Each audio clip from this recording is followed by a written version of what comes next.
Hi అండి. Welcome to home food. Mill makers దీన్ని ఎంతో ఇష్టంతో తినేవాళ్ళు కొందరైతే అస్సలు తినని వాళ్ళు కొందరు. ఆ కొందరు కూడా ఎంతో ఇష్టంతో తినే ఈ రెసిపీ మీకోసం. దీనికి కావాల్సిన పదార్థాలు maida, cornflour, ginger garlic paste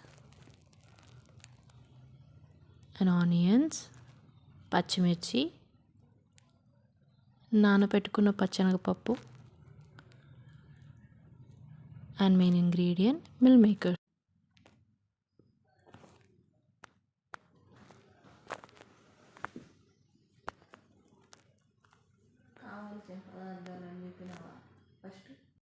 ఇప్పుడు స్టవ్ ఆన్ చేసుకొని ఒక బౌల్లో వాటర్ తీసుకొని అందులో కొంచెం పసుపు అండ్ ఉప్పు వేసుకొని మిల్ మేకర్స్ని బాయిల్ చేసుకోవాలి. తర్వాత వాటర్ డ్రైన్ చేసుకొని మిల్ మేకర్స్ని పక్కన పెట్టుకోవాలి. ఇప్పుడు ఒక మిక్సీ జార్ని తీసుకుందాం. అందులో మనం ముందుగా నానబెట్టి పెట్టుకున్న పచ్చెనగపప్పుని, తరిగి పెట్టుకున్న పచ్చిమిర్చిని, బాయిల్ చేసిన మిల్ మేకర్స్ని వేసుకొని ఒక టీ స్పూన్ మిరియాలు వేసుకుందాం.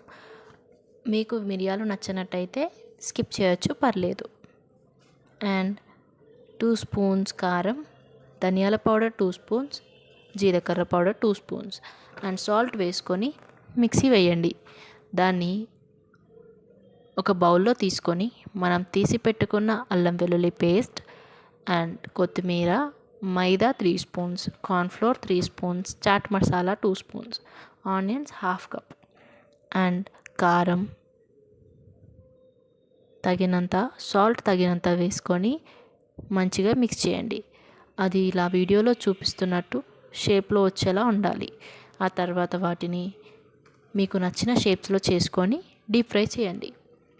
అవి గోల్డెన్ బ్రౌన్ అయ్యాక తీసేసి ఎక్స్ట్రా ఆయిల్ పోయే వరకు పక్కన పెట్టుకొని ఇలా సాస్తో అండ్ మయోనీస్తో సర్వ్ చేసుకోండి. And enjoy. ఎలా ఉందో కమెంట్ చేయండి. And like, share and subscribe to my channel, my home food.